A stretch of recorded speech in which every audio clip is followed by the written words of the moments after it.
Next item other liabilities ಬರುತ್ತೆ. Other liabilities ಅಲ್ಲಿ ನಾವು ಯಾರಿಗೋ ಕೊಡಬೇಕಾದ ಹಣ, ಈಗ ನಾವು ಬಡ್ಡಿ, ನಾನು ಅವಾಗಲೇ ಹೇಳಿದೆ, ಪ್ರಾವಧಾನವನ್ನ ಮಾಡಬೇಕು. ಆ ಪ್ರಾವಧಾನವನ್ನ ನಾವು ಮಾಡಿದೀವೋ ಇಲ್ವೋ ನೋಡ್ಕೋಬೇಕು. ಆ ಪ್ರಾವಧಾನವನ್ನ ಮಾಡಿದಾಗ ಕಾಲಕಾಲಕ್ಕೆ ನಾವು ನಮ್ಮ ಒಂದು ಆರ್ಥಿಕ ತಕ್ತೆಯನ್ನು ನಾವು ಸರಿಯಾಗಿ ನಿರ್ವಹಣೆ ಮಾಡ್ತಾ ಇದ್ದೀವಿ ಅಂತ ಅರ್ಥ. ಪ್ರಾವಧಾನವನ್ನ ಮಾಡಿಲ್ಲ ಅಂದ್ರೆ ನಾವು ಬಡ್ಡಿ ಇದನ್ನ ಡಿವಿಡೆಂಡ್ ಅನ್ನು ಕೊಡ್ಲಿಕ್ಕೆ ಸಾಧ್ಯ ಇಲ್ಲ. ಅದನ್ನ ಗಮನದಲ್ಲಿ ಇಟ್ಕೊಳ್ಳಿ. ಪ್ರಾವಧಾನವನ್ನ ಮಾಡಬೇಕು. ಆ ಪ್ರಾವಧಾನವನ್ನ ನಾವು ಇತರೆ ಜವಾಬ್ದಾರಿ ಅಂತ ಹೇಳ್ತೀವಿ. ಇದಲ್ದೇನೆ ಬೇರೆ ಬೇರೆ ಯಾವ್ದಾದ್ರು ಸಸ್ಪೆನ್ಸ್ ಅಕೌಂಟ್ ಇದ್ರೆ ಇದನ್ನ ಗಮನದಲ್ಲಿ ಇಟ್ಕೊಳ್ಳಿ. ಯಾವುದೇ ಕಾರಣಕ್ಕೂ ಸಸ್ಪೆನ್ಸ್ ಅಕೌಂಟ್ ಅಲ್ಲಿ ಲಾಂಗ್ ಪೆಂಡಿಂಗ್ ಎಂಟ್ರೀಸ್ ಅನ್ನ ನಾವು ಇಡಬಾರದು. ಕಾಲಕ್ಕೆ ಸಸ್ಪೆನ್ಸ್ ಅಕೌಂಟ್ ಯಾವುದೋ ಒಂದು ಸಂದರ್ಭದಲ್ಲಿ ನಾವು ಅದು ಮಾಹಿತಿ ಲಭ್ಯ ಇರಲ್ಲ, ಹಾಗಾಗಿ ಅದನ್ನ ಸಸ್ಪೆನ್ಸ್ ಅಕೌಂಟಿಗೆ ಹಾಕಿರ್ತೀವಿ. ಆ ಸಸ್ಪೆನ್ಸ್ ಅಕೌಂಟ್ ಅನ್ನ ಕಾಲಕ್ಕೆ ನಾವು ತಿರುವೆ ಹಾಕಿ ಅದನ್ನ ಕ್ಲಿಯರ್ ಮಾಡ್ತಾ ಹೋಗ್ಬೇಕು. ಕಾಲಕ್ಕೆ ನೀವು ಸಸ್ಪೆನ್ಸ್ ಅಕೌಂಟ್ ಪ್ರತಿ ಒಂದು ವಾರ ಅಥವಾ ಒಂದು 15 ದಿವಸ ಇಲ್ಲ ಒಂದು ತಿಂಗಳಿಗೆ ಒಂದ್ಸಲ ಆ ಸಸ್ಪೆನ್ಸ್ ಅಕೌಂಟ್ಗಳನ್ನೆಲ್ಲ ಕ್ಲಿಯರ್ ಮಾಡಿ ಯಾವುದೇ ಸಸ್ಪೆನ್ಸ್ ಅಕೌಂಟ್ ಕಂಟಿನ್ಯೂ ಆಗದೇ ಇದ್ದಂಗೆ ನೋಡ್ಕೊಳ್ಳಿ. ಇದು ಎಲ್ಲ ನಮ್ಮ ಜವಾಬ್ದಾರಿ. ಇದು ಬ್ಯಾಲೆನ್ಸ್ ಶೀಟ್ ಲಯಬಿಲಿಟಿ ಸೈಡ್ ಆಯ್ತು. ಇನ್ ಅಸೆಟ್ ಸೈಡ್ ಬಂದಾಗ ನಮಗೆ ಇನ್ನೊಂದಿಷ್ಟು ಕ್ಯಾಶ್ ಬ್ಯಾಲೆನ್ಸ್ ಅನ್ನ ನಾನು ಅವಾಗಲೇ ಹೇಳಿದೆ. ಕ್ಯಾಶ್ ಬ್ಯಾಲೆನ್ಸ್ಗೆ ಕ್ಯಾಶ್ ಸ್ಕ್ರಾಲ್ ಅನ್ನು ನಾವು ಮೇಂಟೈನ್ ಮಾಡಬೇಕು. ಆ ಕ್ಯಾಶ್ ಅನ್ನ ಕಾಲಕ್ಕೆ ನಿಮ್ಮ ನಿರ್ದೇಶಕರಲ್ಲಿ ಪ್ರತಿ ದಿವಸ ಅಥವಾ ಪ್ರತಿ ದಿವಸ ಸಿಇಒ ಮತ್ತು ಕ್ಯಾಶಿಯರ್ ಅಲ್ಲಿ ಸೈನ್ ಮಾಡಬೇಕು. ಅದು ಅಲ್ದೇನೆ ನಿಮ್ಮ ನಿರ್ದೇಶಕರುಗಳಲ್ಲಿ ಒಬ್ರು ತಿಂಗಳಿಗೆ ಒಂದ್ಸಲನೋ ಅಥವಾ ಸರ್ಪ್ರೈಸ್ ಚೆಕ್ ಮಾಡಿ ಅವರು ಅದನ್ನ ಎನ್ಶೂರ್ ಮಾಡ್ಕೋಬೇಕು. ತಮ್ಮಲ್ಲಿರುವ ಕ್ಯಾಶ್ ಬ್ಯಾಲೆನ್ಸ್ ಸರಿ ಇದೆ ಅಂತ ಹೇಳಿ ಅವರು ಅದನ್ನ ಎನ್ಶೂರ್ ಮಾಡ್ಕೋಬೇಕು. ಬಹಳಷ್ಟು ಸಂಸ್ಥೆಗಳು ಅದನ್ನ ಮಾಡ್ತಾ ಇಲ್ಲ. ಇದನ್ನ ಗಮನದಲ್ಲಿ ಇಟ್ಕೊಳ್ಳಿ. ಕಾಲಕ್ಕೆ ನಿಮ್ಮ ಕ್ಯಾಶ್ ಬುಕ್ ಅನ್ನ ಅಪ್ಡೇಟ್ ಮಾಡ್ಕೋಬೇಕು. ಪ್ರತಿ ದಿವಸ ಅಪ್ಡೇಟ್ ಮಾಡಬೇಕು. ನೀವು ಈಗ ತಂತ್ರಾಂಶದಲ್ಲಿ ನಿರ್ವಹಣೆ ಮಾಡ್ತಾ ಇದ್ರೆ ಅದೇನು ಸಮಸ್ಯೆಗಳಿಲ್ಲ, ಅಲ್ಲೇ ಅಪ್ಡೇಟ್ ಆಗೋಗುತ್ತೆ. ಹಾಗಾಗಿ ನಿಮಗೇನು ಸಮಸ್ಯೆಗಳಿರಲ್ಲ. ಆದ್ರೆ ನೀವು ಮ್ಯಾನ್ಯುವಲ್ ಬುಕ್ ಆಫ್ ಅಕೌಂಟ್ ಅನ್ನ ಮೇಂಟೈನ್ ಮಾಡಿದಾಗ ಪ್ರತಿ ದಿವಸ ಆ ಕ್ಯಾಶ್ ಬುಕ್ ಅನ್ನ ಅಪ್ಡೇಟ್ ಮಾಡ್ಕೊಳ್ಳಿ. ಪ್ರತಿ ತಿಂಗಳು ನೀವು trial balance, balance sheet, P&L ಹಾಕಬೇಕು. ರೆಸಿಟ್ ಅಂಡ್ ಪೇಮೆಂಟ್ ಅನ್ನ ಹಾಕಬೇಕು. ಹಾಗಿದ್ದಾಗ ಮಾತ್ರ ನೀವು ಯಾವ ಸ್ಥಿತಿಯಲ್ಲಿದ್ದೀರಿ ಅನ್ನೋದು ಗೊತ್ತಾಗುತ್ತೆ. ಮುಂದೆ ಬ್ಯಾಂಕ್ ಬ್ಯಾಲೆನ್ಸ್ಗೆ ಬಂದ್ರೆ ನೀವು ಎಷ್ಟು ಹಣವನ್ನ ಯಾವ್ಯಾವ ಬ್ಯಾಂಕ್ ಅಲ್ಲಿ ನಿರ್ವಹಣೆ ಮಾಡ್ತಾ ಇದ್ದೀರಿ ಅನ್ನೋ ಒಂದು ಮಾಹಿತಿ ನಿಮ್ಮಲ್ಲಿ ಇರಬೇಕು. ಅದಕ್ಕೆ ಪಾಸ್ಬುಕ್ ಇರ್ಬೋದು ಅಥವಾ ಸ್ಟೇಟ್ಮೆಂಟ್ ಆಫ್ ಅಕೌಂಟ್ ಇರ್ಬೋದು, ಅದರ ರಿಲೇಟೆಡ್ ಮಾಹಿತಿಯನ್ನ ನೀವು ಇಟ್ಕೊಂಡಿರ್ಬೇಕು. ಅದಲ್ದೇನೆ ನೀವು ಒಂದು ಖಾತೆಯನ್ನ ಪ್ರಾರಂಭ ಮಾಡಿದಾಗ ಆ ಖಾತೆಗೆ ಕೊಟ್ಟಂತಹ ಸಂಪೂರ್ಣ ದಾಖಲೆ ನಿಮ್ಮಲ್ಲಿ ಇರಬೇಕು. ಯಾವುದೋ ಒಂದು ಸಂದರ್ಭದಲ್ಲಿ ಯಾವುದೋ ಒಂದು ಇಲಾಖೆ, ಆದಾಯ ತೆರಿಗೆ ಇಲಾಖೆ ಇರ್ಬೋದು ಅಥವಾ GST ಡಿಪಾರ್ಟ್ಮೆಂಟ್ ಇರ್ಬೋದು, ಅದರ ಮಾಹಿತಿಯನ್ನ ನಿಮ್ಮಲ್ಲಿ ಕೇಳಬಹುದು. ನೀವು ಇಂತಹ ಸಂಸ್ಥೆಯಲ್ಲಿ ಇಂತಹ ಖಾತೆಯನ್ನು ಹೊಂದಿದ್ದೀರಿ, ಆ ಖಾತೆಯನ್ನು ತೆರೆದಾಗ ನೀವು ಯಾವ್ಯಾವ ಮಾಹಿತಿಯನ್ನು ಕೊಟ್ಟಿದ್ದೀರಿ ಅದರ ಸಂಪೂರ್ಣ ಮಾಹಿತಿ ನಮಗೆ ಬೇಕು ಕೊಡಿ ಅಂತ ಕೇಳಿದಾಗ ನಿಮ್ಮಲ್ಲಿ ಆ ಮಾಹಿತಿ ಇಲ್ಲ ಅಂದ್ರೆ ಅವಾಗ ನಿಮಗೆ ತೊಂದರೆ ಆಗುತ್ತೆ. ಅದಕ್ಕೆ ನೀವು ಒಂದು ಅಕೌಂಟ್ ಅನ್ನ ಓಪನ್ ಮಾಡಿದಾಗ ಏನೆಲ್ಲ ಮಾಹಿತಿಯನ್ನ ಕೊಟ್ಟಿದ್ದೀರಿ, ಆ ಸಂಸ್ಥೆಗೆ, ಬ್ಯಾಂಕಿಗೆ ಏನು ಮಾಹಿತಿಯನ್ನ ಕೊಟ್ಟಿದ್ದೀರಿ ಅದರ ಸಂಪೂರ್ಣ ಪ್ರತಿಯನ್ನು ಸಹ ನೀವು ನಿಮ್ಮಲ್ಲಿ ಇಟ್ಕೊಂಡಿರ್ಬೇಕು. ಬಹಳಷ್ಟು ಸಂಸ್ಥೆಗಳು ಅದನ್ನ ಇಟ್ಕೊಂಡಿರಲ್ಲ. ಇನ್ನು ರಿಕನ್ಸಿಲಿಯೇಷನ್ ಸ್ಟೇಟ್ಮೆಂಟ್ ಬಗ್ಗೆ ನಾನು ಹೇಳಿದೆ. ಈ ಒಂದು ಇದೇನಿದೆ, it is a fraud prone area. ಇಲ್ಲಿ ಹಣ ದುರುಪಯೋಗ ಆಗೋದಕ್ಕೆ ಬಹಳ ಸಾಧ್ಯತೆಗಳಿದೆ. ಹೇಗೆ? ನಾವು ಒಂದು 2-3 ಸಂಸ್ಥೆಗಳಲ್ಲಿ ನಾನು ವಿಸಿಟ್ ಮಾಡಿದಾಗ ಅವರ ಒಂದು ಬ್ಯಾಲೆನ್ಸ್ ಆಸ್ ಪರ್ ಬುಕ್ಸ್ ಮತ್ತು ಪಾಸ್ಬುಕ್ಗೆ ಬಹಳ ವ್ಯತ್ಯಾಸ ಇತ್ತು. ಬಹಳ ವರ್ಷದಿಂದ ಅವರು ತಾಳೆಪಟ್ಟಿಯನ್ನ ಸಿದ್ಧ ಮಾಡಲೇ ಇಲ್ಲ, ಬ್ಯಾಂಕಿನ ತಾಳೆಪಟ್ಟಿ ಸಿದ್ಧ ಮಾಡಿರಲಿಲ್ಲ. ಆ ರಿಕನ್ಸಿಲಿಯೇಷನ್ ಸ್ಟೇಟ್ಮೆಂಟ್ ಅಂತ ನಾವು ಏನ್ ಹೇಳ್ತೇವಿ, ಆ ರಿಕನ್ಸಿಲಿಯೇಷನ್ ಸ್ಟೇಟ್ಮೆಂಟ್ ಮಾಡಿರ್ಲಿಲ್ಲ. ಕಡೆಗೆ ನೋಡಿದ್ರೆ ಅಲ್ಲಿ ಅವರು ಫ್ರಾಡ್ ಅನ್ನ ಮಾಡಿದ್ರು. ಬಹಳಷ್ಟು ಸಂದರ್ಭದಲ್ಲಿ ಬ್ಯಾಂಕ್ ಬ್ಯಾಲೆನ್ಸ್ ಅನ್ನ ಜಾಸ್ತಿ ತೋರಿಸ್ತಾ ಹೋಗ್ತಾರೆ. ತಮ್ಮ ಬುಕ್ಸ್ ಅಲ್ಲಿ ಬ್ಯಾಂಕ್ ಬ್ಯಾಲೆನ್ಸಿಗೂ ಬ್ಯಾಂಕ್ ಅಲ್ಲಿರುವ ಆಕ್ಚುಯಲ್ ಬ್ಯಾಲೆನ್ಸಿಗೂ ನಮ್ಮಲ್ಲಿರುವ ಬುಕ್ ಬ್ಯಾಲೆನ್ಸಿಗೂ ವ್ಯತ್ಯಾಸ ಬಹಳಷ್ಟು ಸಂದರ್ಭದಲ್ಲಿ ಬರುತ್ತೆ. ಚೆಕ್ ಅನ್ನ ಡೆಪಾಸಿಟ್ ಮಾಡಿದೀವಿ ಅಂತ ತೋರಿಸ್ಬಿಡ್ತಾರೆ. ಹಾಗಾಗಿ ಇಲ್ಲಿ ಬ್ಯಾಲೆನ್ಸ್ ಜಾಸ್ತಿ ಇರುತ್ತೆ, ಬ್ಯಾಂಕ್ ನಲ್ಲಿ ಕಡಿಮೆ ಇರುತ್ತೆ. ಅದನ್ನ ರಿಕನ್ಸಿಲಿಯೇಷನ್ ಅಲ್ಲಿ ಕ್ಯಾರಿ ಮಾಡ್ತಾರೆ. ಅದು ಫ್ರಾಡ್ ಆಗಿರ್ಬೋದು. ದಯವಿಟ್ಟು ಹಾಗಾಗಿ ಬ್ಯಾಂಕ್ ರಿಕನ್ಸಿಲಿಯೇಷನ್ ಸ್ಟೇಟ್ಮೆಂಟ್ ನಾವು ಬಹಳಷ್ಟು ಸಂದರ್ಭದಲ್ಲಿ ನೋಡಿದೀನಿ. ಅವರು ರಿಕನ್ಸಿಲಿಯೇಷನ್ ಸ್ಟೇಟ್ಮೆಂಟ್ ಪ್ರಿಪೇರ್ ಮಾಡ್ತಾರೆ, ಆದ್ರೆ ಅಲ್ಲಿ ಏನಾಗಿದೆ, ಆ ಎಂಟ್ರಿಗಳು, ಪೆಂಡಿಂಗ್ ಎಂಟ್ರಿ ಏನಿದೆ ಅದನ್ನು ಯಾವತ್ತೂ ಕ್ಲಿಯರೇ ಮಾಡಿರಲ್ಲ. 5-6 ವರ್ಷ ಪೆಂಡಿಂಗ್ ಎಂಟ್ರೀಸ್ ಅಲ್ಲೇ ಬರ್ತಾ ಹೋಗುತ್ತೆ. ಅದು ರಿಕನ್ಸಿಲಿಯೇಷನ್ ಅಲ್ಲ ಸ್ನೇಹಿತರೆ. ಅದು ಒಂದು ನೀವು ಮಾಡಿರುವಂತಹ ಒಂದು ತಾಳೆಪಟ್ಟಿ ಅಷ್ಟೇ, ಅದು ಆಕ್ಚುಯಲ್ ರಿಕನ್ಸಿಲಿಯೇಷನ್ ಅಲ್ಲ. ರಿಕನ್ಸಿಲಿಯೇಷನ್ ಸ್ಟೇಟ್ಮೆಂಟ್ ಅನ್ನ ಪ್ರಿಪೇರ್ ಹೇಗ್ ಮಾಡ್ಬೇಕು ಅಂದ್ರೆ, ಪ್ರತಿಯೊಂದು ಐಟಮ್ ಯಾವ್ದಿದೆ ಅಲ್ಲಿ ಅದು ಕಾಲಕ್ಕೆ ಅದು ಅಲ್ಲಿಂದ ಹೋಗ್ತಾ ಇರಬೇಕು, ಕ್ಲಿಯರ್ ಆಗ್ತಾ ಇರಬೇಕು. ಆದ್ರೆ ರಿಕನ್ಸಿಲಿಯೇಷನ್ ಸ್ಟೇಟ್ಮೆಂಟ್ ಅನ್ನ ಮಾಡಿರ್ತಾರೆ, ಅದರಲ್ಲಿ 10-15 ವರ್ಷದ ಎಂಟ್ರಿಗಳು ಹಾಗೆ ಪೆಂಡಿಂಗ್ ಇರುತ್ತೆ. ಇದು ರಿಕನ್ಸಿಲಿಯೇಷನ್ ಅಲ್ಲ. ಬಹಳಷ್ಟು ಸಂಸ್ಥೆಗಳಲ್ಲಿ ನಾವು ಇದನ್ನ ಅಬ್ಸರ್ವ್ ಮಾಡ್ತಾ ಇದ್ದೀನಿ. ದಯವಿಟ್ಟು ಅದನ್ನ ಮಾಡಕ್ ಹೋಗ್ಬೇಡಿ, ಇದು ಫ್ರಾಡ್ ಪ್ರೋನ್ ಏರಿಯಾ. ನಿಮ್ಮ ಒಂದು ರಿಕನ್ಸಿಲಿಯೇಷನ್ ಸ್ಟೇಟ್ಮೆಂಟ್ ಎಷ್ಟಕ್ಕೆ ಸೀಮಿತ ಆಗಿರ್ಬೇಕು ಅಂದ್ರೆ, ನೀವು ಚೆಕ್ ಅನ್ನ ಡೆಪಾಸಿಟ್ ಮಾಡಿರ್ತೀರಿ, ಆ ಚೆಕ್ ಕ್ಲಿಯರ್ ಆಗಿರಲ್ಲ, ಚೆಕ್ ಅನ್ನ ಇಶ್ಯೂ ಮಾಡಿರ್ತೀರಿ, ಅದು ಸಹ ಕ್ಲಿಯರ್ ಆಗಿರಲ್ಲ. ಅಂತಹ ಐಟಮ್ಗಳು ಮಾತ್ರ ರಿಕನ್ಸಿಲಿಯೇಷನ್ ಅಲ್ಲಿ ಬರಬೇಕು. ಅದಲ್ದೇನೆ ಮಾರ್ಚ್ 31ಕ್ಕೆ ನಿಮ್ಮ ಬ್ಯಾಂಕ್ಗಳು ಏನ್ ಮಾಡ್ತಾರೆ, ಚಾರ್ಜಸ್ ಅನ್ನ ಹಾಕ್ತಾರೆ. ಆ ಚಾರ್ಜಸ್ ನೀವು ಅವತ್ತಿಗೆ ಅಕೌಂಟ್ ಮಾಡ್ಕೊಂಡಿರಲ್ಲ, ಮರುದಿವ್ಸ ನಿಮಗೆ ಅದು ಸ್ಟೇಟ್ಮೆಂಟ್ ಸಿಗುತ್ತೆ, ಅವತ್ತು ನೀವು ಅಕೌಂಟ್ ಮಾಡ್ತೀರಿ. ಹಾಗಾಗಿ ಏನಾಗುತ್ತೆ, ಒಂದು ದಿವಸದ ಡಿಫರೆನ್ಸ್ ಇರೋದ್ರಿಂದ ಆ ಡಿಫರೆನ್ಸ್ಗೆ ನೀವು ರಿಕನ್ಸಿಲಿಯೇಷನ್ ಸ್ಟೇಟ್ಮೆಂಟ್ ಅಲ್ಲಿ ತೋರಿಸ್ಬೇಕು. ಈ ತರ ಯಾವುದೇ ಒಂದು ಜಿನೈನ್ ಒಂದು ಸೂಕ್ತವಾದ ಕಾರಣಕ್ಕಾಗಿ ಅದರಲ್ಲಿ ಪೆಂಡಿಂಗ್ ಇದ್ರೆ ಓಕೆ. ಆದ್ರೆ ಬಹಳಷ್ಟು ಎಂಟ್ರಿಗಳು ನಾವು ಅದನ್ನ ಕ್ಲಿಯರ್ ಮಾಡಕ್ ನೋಡಲ್ಲ. ಅದನ್ನು ಗಮನದಲ್ಲಿ ಇಟ್ಕೊಳ್ಳಿ. ಯಾವುದೇ ಕಾರಣಕ್ಕೂ ನಮ್ಮಲ್ಲಿ ಪೆಂಡಿಂಗ್ ರಿಕನ್ಸಿಲಿಯೇಷನ್ ಅಲ್ಲಿ ಬಹಳಷ್ಟು ಎಂಟ್ರಿಗಳು ಪೆಂಡಿಂಗ್ ಇರಬಾರದು. ಇದನ್ನು ನಮ್ಮ ಗಮನದಲ್ಲಿ ಇಟ್ಕೊಳ್ಳೋಣ ಸ್ನೇಹಿತರೆ. ಇದು ಫ್ರಾಡ್ ಪ್ರೋನ್ ಏರಿಯಾ. ಇಲ್ಲಿ ಹಣ ದುರುಪಯೋಗ ಆಗಲಿಕ್ಕೆ ಸಾಕಷ್ಟು ಸಾಧ್ಯತೆಗಳಿದೆ. ಇದನ್ನ ಗಮನದಲ್ಲಿ ಇಟ್ಕೊಳ್ಳಿ. ಆಮೇಲೆ ಪ್ರತಿ ವರ್ಷ ಎಂಡ್ ಆಗ್ತಿದ್ದ ಹಾಗೆ ನಾವು ಕನ್ಫರ್ಮೇಷನ್ ಆಫ್ ಬ್ಯಾಲೆನ್ಸ್ ಗಳನ್ನ ತೆಗೆದುಕೊಳ್ಬೇಕು. ಪ್ರತಿಯೊಂದು ಬ್ಯಾಂಕ್ನಲ್ಲಿ ನಾವೇನು ಹಣ ಹೂಡಿಕೆ ಮಾಡಿರ್ತೀವಿ ಅಥವಾ ಅಕೌಂಟ್ ಅನ್ನು ಹೊಂದಿರ್ತೀವಿ, ಆ ಅಕೌಂಟಿನ ಕನ್ಫರ್ಮೇಷನ್ ಅನ್ನು ತೆಗೆದುಕೊಳ್ಬೇಕು. ಇದನ್ನ ಗಮನದಲ್ಲಿಟ್ಕೊಳ್ಳಿ. Next item is investment. ನಾವು ಹೂಡಿಕೆಯನ್ನ ಮಾಡಿರ್ತೀವಿ, ಆ ಹೂಡಿಕೆಗೆ ಸಂಬಂಧಪಟ್ಟ ಎಲ್ಲಾ ದಾಖಲೆಗಳು, ಅಂದ್ರೆ ನಾವು FD ಮಾಡಿದ್ರೆ ಆ FD ರಸೀಟ್ ಅನ್ನು ನಮ್ಮಲ್ಲಿ ಇರಬೇಕು. ಕೆಲವರು ಏನ್ ಮಾಡ್ತಾರೆ, ಆ FD ಮೇಲೆ ಲೋನ್ ಅನ್ನು ತೆಗೆದುಕೊಂಡಿರ್ತಾರೆ, ಓಡಿನೋ ಎಲ್ಲ ಲೋನ್ ಫೆಸಿಲಿಟಿ ತೆಗೆದುಕೊಂಡು ಅದನ್ನ ನಾವು ಬ್ಯಾಂಕ್ ಅಲ್ಲಿ ಇಟ್ಟಿದೀವಿ ಅಂತ ಹೇಳ್ಬಿಡ್ತಾರೆ. ಆದ್ರೆ ಇವರಲ್ಲಿ ಅದರ ಒಂದು ಜೆರಾಕ್ಸ್ ಪ್ರತಿ ಸಹ ಇಟ್ಟಿರಲ್ಲ. ಒಂದೊಮ್ಮೆ ನೀವು ಬ್ಯಾಂಕಿಗೆ ಅದನ್ನ ಏನು ಪ್ಲೆಡ್ಜ್ ಮಾಡಿದ್ರೆ, ಆ ಪ್ಲೆಡ್ಜ್ ಮಾಡಿರುವಂತಹ ಮಾಹಿತಿ ನಿಮ್ಮಲ್ಲಿ ಇರಬೇಕು, ಅದರ ಒಂದು ದಾಖಲೆ ಪತ್ರ ನಿಮ್ಮಲ್ಲಿ ಇರಬೇಕು. ಪ್ಲೆಡ್ಜ್ ಮಾಡಿದ್ರೆ ಅದರ ಸರ್ಟಿಫಿಕೇಟ್ ಅನ್ನ ನೀವು ಇಟ್ಕೊಂಡಿರ್ಬೇಕು, ಅದರ ಜೆರಾಕ್ಸ್ ಅನ್ನ ನೀವು ಇಟ್ಕೊಂಡಿರ್ಬೇಕು, ಅಲ್ಲಿ ನರೇಶನ್ ಅನ್ನು ಬರೆದಿರ್ಬೇಕು, ಇಂತಹ ಲೋನ್ ನಾವು ಇಂತಹ ಬ್ಯಾಂಕ್ ಅಲ್ಲಿ ತೆಗೆದುಕೊಂಡಿದೀವಿ, ಅದಕ್ಕೆ ಪ್ಲೆಡ್ಜ್ ಮಾಡಿದೀವಿ ಅಂತ ಹೇಳಿ ಅಲ್ಲಿ ಮೆನ್ಷನ್ ಮಾಡಿರ್ಬೇಕು. ಆದ್ರೆ ಬಹಳಷ್ಟು ಸಂಸ್ಥೆಗಳು ಅದನ್ನು ಮಾಡಿರಲ್ಲ. ನಾವು ಸಾಲವನ್ನು ತೆಗೆದುಕೊಂಡಿದ್ದೀವಿ, ಹಾಗಾಗಿ ಅದನ್ನ ಆ ಸಂಸ್ಥೆಯಲ್ಲೇ ಅದು FD ರಸೀಟ್ ಇದೆ ಅಂತ. ದಯವಿಟ್ಟು ನೀವು ಈ ದಾಖಲೆ, ಸಂಪೂರ್ಣ ದಾಖಲೆಯನ್ನ ನೀವು ಇಟ್ಕೊಂಡಿರ್ಬೇಕು. ಇದಲ್ದೇನೆ ನೀವು ಮಾರ್ಚ್ ಎಂಡಿಗೆ ಅದಕ್ಕೆ ಕನ್ಫರ್ಮೇಶನ್ ಅನ್ನು ತೆಗೆದುಕೊಂಡಿರ್ಬೇಕು. ಅದಲ್ದೇನೆ ಮಾರ್ಚ್ ಎಂಡಿಗೆ ಬರತಕ್ಕಂತಹ ಬಡ್ಡಿ ಏನಿದೆ, ಆ ಬಡ್ಡಿ ಸಹ ನೀವು ಅಕೌಂಟ್ ಮಾಡಿರಬೇಕು. ಬಹಳಷ್ಟು ಸಂಸ್ಥೆಗಳು ಇದನ್ನು ಮಾಡಿರಲ್ಲ. ಅವರಿಗೆ ಯಾವಾಗ ಬಡ್ಡಿ ಅವರಿಗೆ ಆಕ್ಚುಯಲ್ ಆಗಿ ಬಂದಿದೆ ಅಂದ್ರೆ ರಸೀಟ್ ಆಗಿದೆ, ಜಮಾ ಆಗಿದೆ, ಅವತ್ತು ಅವರು ಅದನ್ನ ಅಕೌಂಟ್ ಮಾಡ್ತಾರೆ. ಅದು ತಪ್ಪು. ಈ ಇನ್ವೆಸ್ಟ್ಮೆಂಟ್ ನೀವೇನ್ ಹೂಡಿಕೆ ಮಾಡ್ತೀರಿ, ಅದಕ್ಕೆ ಬರಬೇಕಾದ ಬಡ್ಡಿಯನ್ನು ನೀವು ಇಯರ್ ಎಂಡ್ ಪ್ರಾವಿಷನ್ ಅನ್ನ ಮಾಡಬೇಕು. ಬರಬೇಕಾದ ಬಡ್ಡಿಯನ್ನು ಅಲ್ಲಿ ತೋರಿಸ್ಕೊಂಡು ನಿಮ್ಮ P&L ಅಕೌಂಟ್ ಅನ್ನ ಹಾಕ್ಬೇಕಾಗುತ್ತೆ.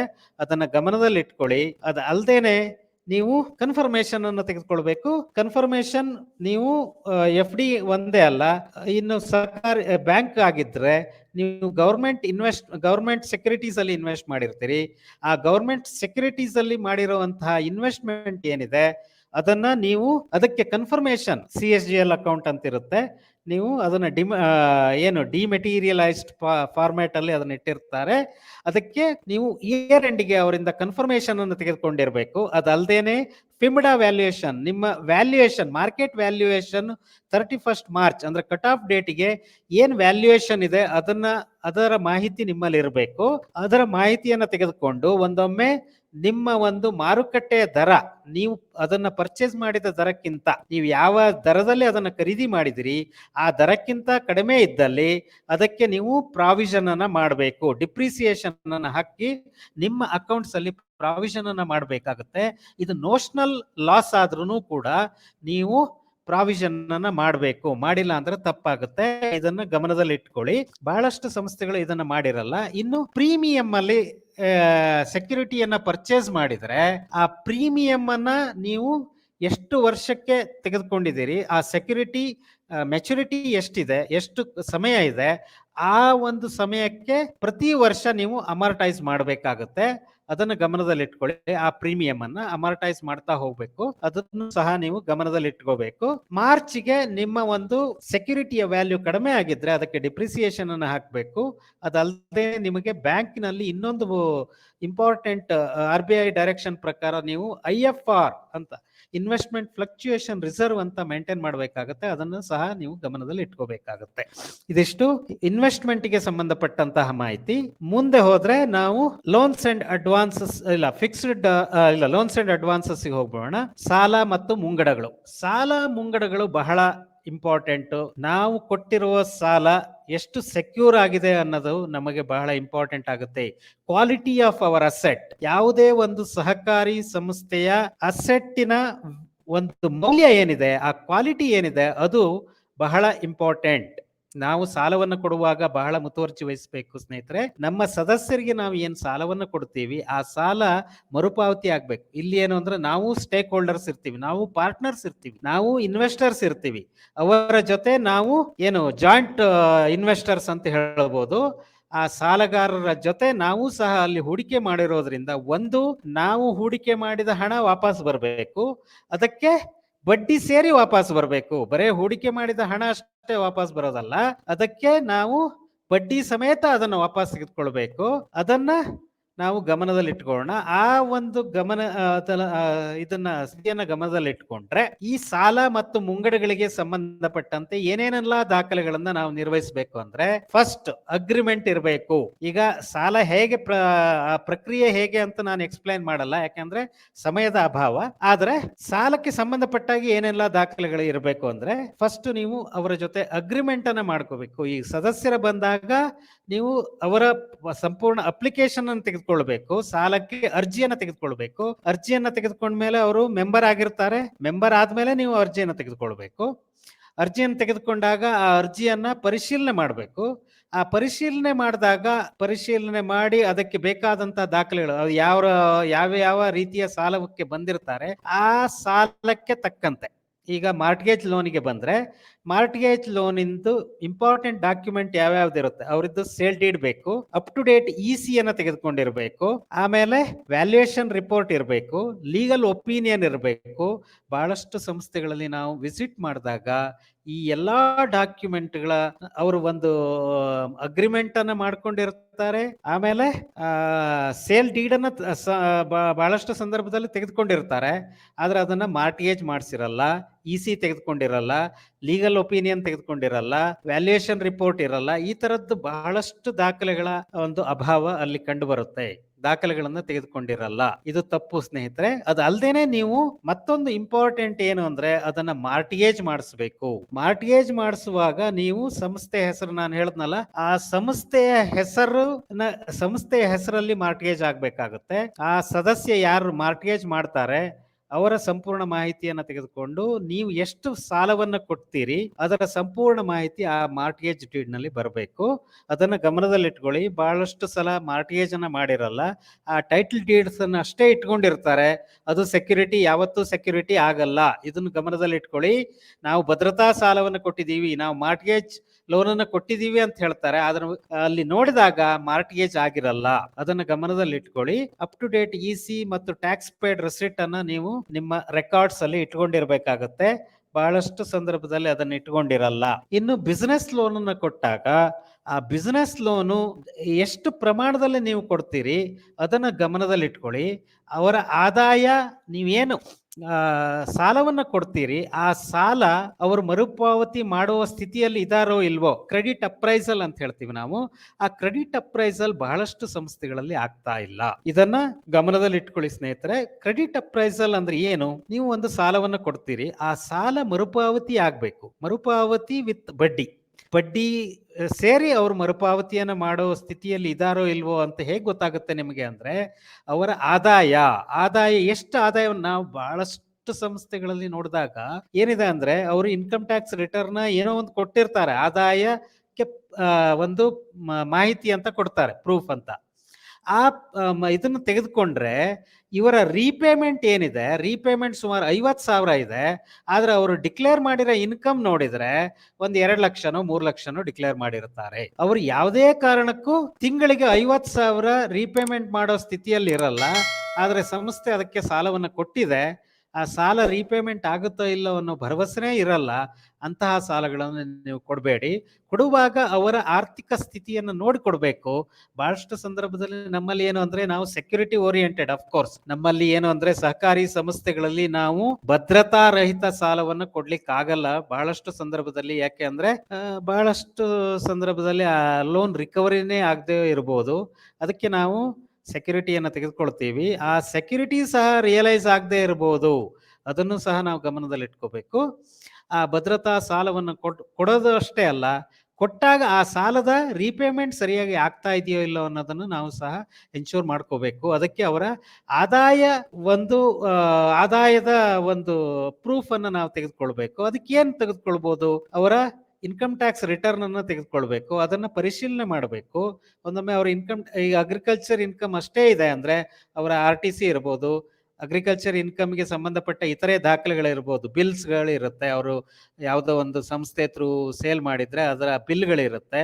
ಅದಲ್ದೇನೆ ಅವರದ್ದು RTC, ಅವರ ಹೆಸರಲ್ಲಿ RTC ಇದೆಯೋ ಇಲ್ವೋ ಅನ್ನೋದನ್ನ ನೀವು ಖಚಿತಪಡಿಸ್ಕೋಬೇಕಾಗುತ್ತೆ. ಇದೆಲ್ಲ ಮಾಹಿತಿಯನ್ನ ನೀವು ತೆಗೆದುಕೊಂಡು ಆಗ ಅವ್ರ ಎಲ್ಲಾ ಮಾಹಿತಿಯನ್ನ ತೆಗೆದುಕೊಂಡು, ಇಲ್ಲ ಇವರಲ್ಲಿ ಆದಾಯ ಇಷ್ಟಿದೆ ಅಂತ ನಿಮಗೆ ಎನ್ಶೂರ್ ಆದಾಗ ಮಾತ್ರ ನೀವು ಸಾಲವನ್ನು ಕೊಡಿ. ಸಾಲದ ಭದ್ರತೆಯನ್ನು ತೆಗೆದುಕೊಂಡಾಗ ನೀವು ಅದನ್ನ ರಿಕವರಿ ಮಾಡೋದು ಮತ್ತು ಲೀಗಲ್ ಕಾಲಕ್ಕೆ ಲೀಗಲ್ ಆಕ್ಷನ್ ಅನ್ನು ತೆಗೆದುಕೊಳ್ಬೇಕಾಗುತ್ತೆ.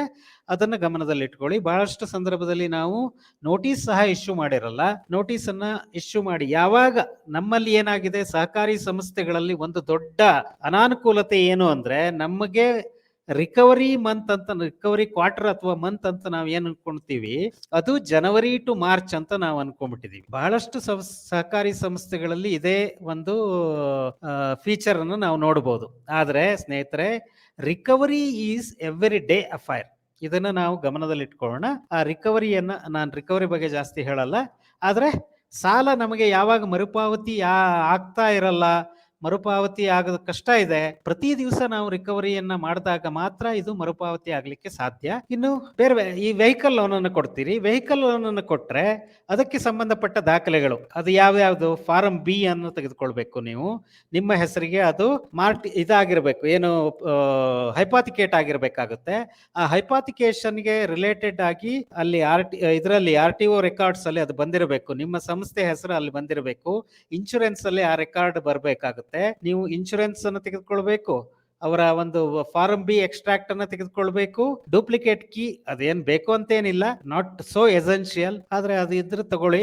ಅದರ ಜೊತೆಯಲ್ಲಿ ಉಳಿದ ಡಾಕ್ಯುಮೆಂಟ್ ಗಳನ್ನು ತೆಗೆದುಕೊಳ್ಬೇಕು. ಹೀಗೆ ಬೇರೆ ಬೇರೆ ಸಾಲಕ್ಕೆ ಇದು ತುಂಬಾ ಎಲಾಬ್ರೇಟ್ ಆಗ್ಬಿಡುತ್ತೆ. ನಾನು ಇದನ್ನೆಲ್ಲ ಕಂಪ್ಲೀಟ್ ಆಗಿ ಹೇಳ್ತಾ ಹೋದ್ರೆ ಸಮಯ ಅಷ್ಟಿಲ್ದೇ ಇರೋದ್ರಿಂದ ನಾನು ಇಷ್ಟನ್ನ ರೆಸ್ಟ್ರಿಕ್ಷನ್ ಮಾಡ್ತೀನಿ. ಏನು ಅಂದ್ರೆ, ಸಾಲಕ್ಕೆ ಸಂಬಂಧಪಟ್ಟ ಉಳಿದ ಎಲ್ಲಾ ದಾಖಲೆಗಳನ್ನು, ಅಂದ್ರೆ ನಮ್ಮ ಸಾಲ ನಾಳೆ ರಿಕವರಿ ಆಗದಿದ್ದಲ್ಲಿ ನಾವು ಅವರಿಗೆ ಕಾನೂನಿನ ಕ್ರಮವನ್ನು ಯಾವ್ಯಾವ ರೀತಿಯಲ್ಲಿ ತೆಗೆದುಕೊಳ್ಳಿಕ್ಕೆ ಸಾಧ್ಯನೋ ಅದಕ್ಕೆ ಸಂಬಂಧಪಟ್ಟ ಎಲ್ಲಾ ದಾಖಲೆಗಳನ್ನು ನಾವು ನಮ್ಮಲ್ಲಿ ಇಟ್ಕೋಬೇಕಾಗುತ್ತೆ. ಇಲ್ಲ ಅಂದ್ರೆ ನಮಗೆ ನಾಳೆ ಸಾಲ ಮರುಪಾವತಿ ಕಷ್ಟ ಆಗ್ಬೋದು. ಇದನ್ನ ನಾವು ಗಮನದಲ್ಲಿ ಇಟ್ಕೊಳ್ಳೋಣ. ಇನ್ನು ಫಿಕ್ಸ್ಡ್ ಅಸೆಟ್ಗೆ ಸಂಬಂಧಪಟ್ಟ ಹಾಗೆ ಚಿರಾಸ್ತಿ ಮತ್ತು ಚರಾಸ್ತಿಗೆ ನಾನು ಆಲ್ರೆಡಿ ಕವರ್ ಮಾಡಿದ್ದೀನಿ.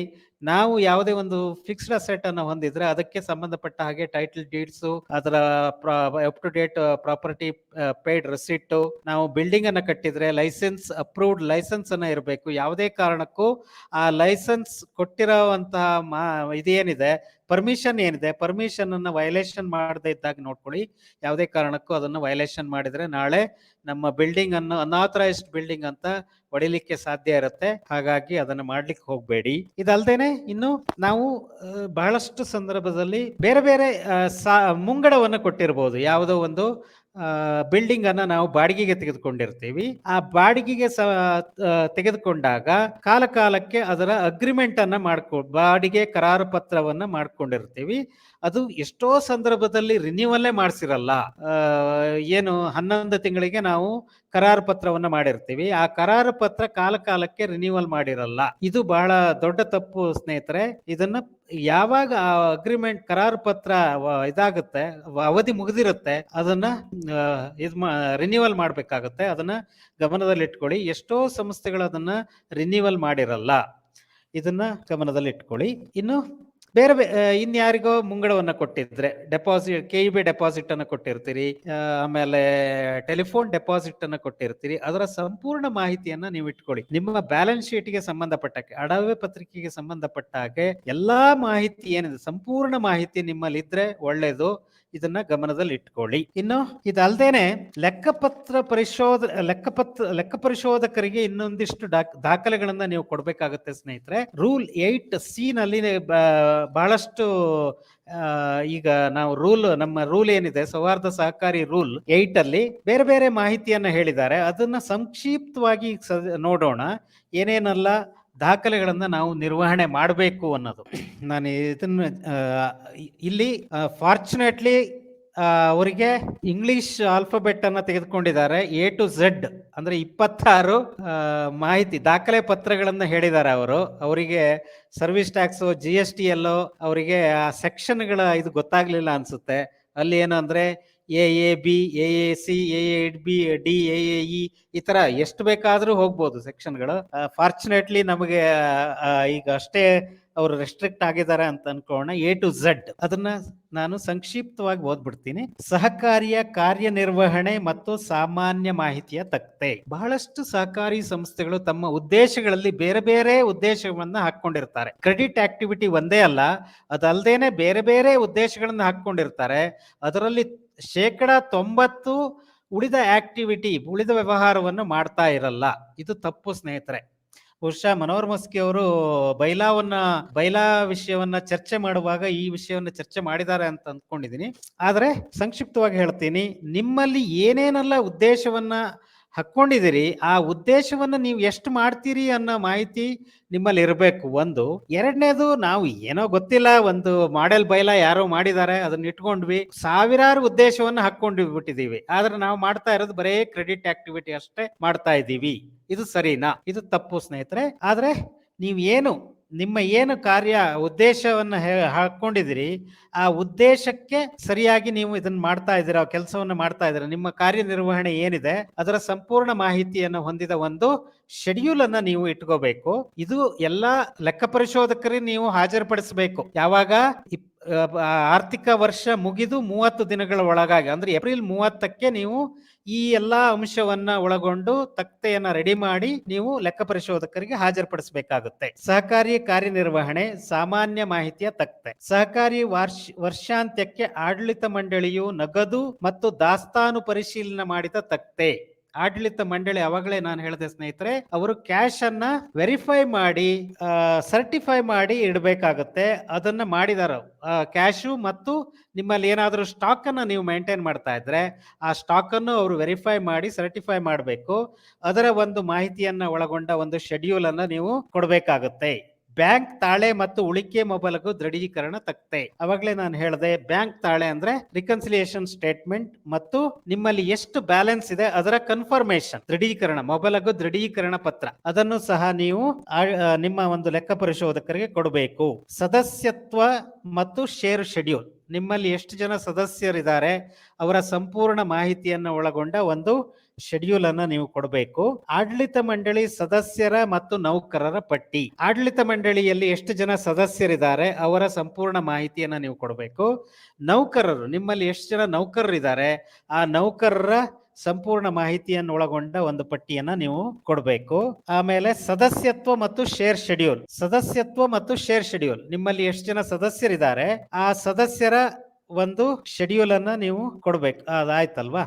ಸದಸ್ಯರಿಗೆ ಮತ್ತು ನಿರ್ದೇಶಕರುಗಳಿಗೆ ನೀಡಿರುವ ಸಾಲ ಮತ್ತು ಮುಂಗಡಗಳು. ನೀವು ಸದಸ್ಯರಿಗೆ ಏನ್ ಸಾಲವನ್ನ ಕೊಟ್ಟಿದ್ದೀರಿ ಅದರ ಸಂಪೂರ್ಣವಾದ ಒಂದು ಶೆಡ್ಯೂಲ್ ನಿಮ್ಮ ಹತ್ರ ಇರಬೇಕು. ಅದಲ್ದೇನೆ ನಿರ್ದೇಶಕರಿಗೆ ಕೊಟ್ಟಿರುವ ಸಾಲ ಏನಿದೆ ಅದರ ಸಂಪೂರ್ಣ ಮಾಹಿತಿ ನೀವು ಇಲ್ಲಿ ಒಂದು ಗಮನದಲ್ಲಿ ಇಟ್ಕೊಳ್ಬೇಕು ಸ್ನೇಹಿತರೆ. ನಿಮ್ಮ ಆಕ್ಟ್ ಮತ್ತು ರೂಲ್ಸ್ ಅಲ್ದೇನೆ ಸಂಯುಕ್ತ ಸಹಕಾರಿ ಒಂದು ಸುತ್ತೋಲೆಯನ್ನ ನಿಮಗೆ ಕೊಟ್ಟಿದೆ. ಆ ಸುತ್ತೋಲೆಯ ಪ್ರಕಾರ ಕೆಲವೊಂದು ಅಂಶವನ್ನ ನೀವು ಗಮನದಲ್ಲಿ ಇಟ್ಕೋಬೇಕು. ಅದರಲ್ಲಿ ಇಂಪಾರ್ಟೆಂಟ್ ಏನು ಅಂದ್ರೆ, ಯಾವುದೇ ಒಂದು ನಿರ್ದೇಶಕರಿಗೆ ನೀವು ಭದ್ರತಾ ರಹಿತ ಸಾಲವನ್ನು ಕೊಡೋಕೆ ಸಾಧ್ಯ ಇಲ್ಲ. ನಿರ್ದೇಶಕರಿಗೆ ನೀವು ಎಷ್ಟು ಸಾಲ ಕೊಡಬಹುದು ಅದರ ಲಿಮಿಟ್ ಅನ್ನು ಹಾಕಿದ್ದಾರೆ. ಆ ಲಿಮಿಟ್ ಎಲ್ಲಾ ನಿರ್ದೇಶಕರನ್ನು ಮತ್ತು ಅವರ ಸಂಬಂಧಿಕರನ್ನು ಸೇರಿಸಿ ನಿಮ್ಮ ದುಡಿಯುವ ಬಂಡವಾಳದ 10% ಮೀರೋ ಹಾಗಿಲ್ಲ. ಇದನ್ನು ಗಮನದಲ್ಲಿಟ್ಕೊಳ್ಳಿ.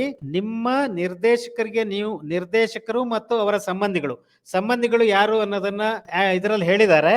ಆ ಎಲ್ಲಾ ಸಂಬಂಧಿಗಳು ಇಲ್ಲಿ ಇನ್ನೊಂದು ಮಾಹಿತಿ ನೀವು ಪ್ರತಿ ವರ್ಷ ತೆಗೆದುಕೊಳ್ಬೇಕು ಸ್ನೇಹಿತರೆ. ಬಹಳಷ್ಟು ಸಂಸ್ಥೆಗಳು ಅದನ್ನು ತೆಗೆದುಕೊಳ್ತಾ ಇಲ್ಲ. ಲೆಕ್ಕ ಪರಿಶೋಧಕರು ಬಂದಾಗ ನಿರ್ದೇಶಕರಿಗೆ ಸಂಬಂಧಿಗಳು ಯಾರ್ಯಾರಿದ್ದಾರೆ ಅಂತ ಅವ್ರಿಗೆ ಹೇಗೆ ಗೊತ್ತಾಗುತ್ತೆ?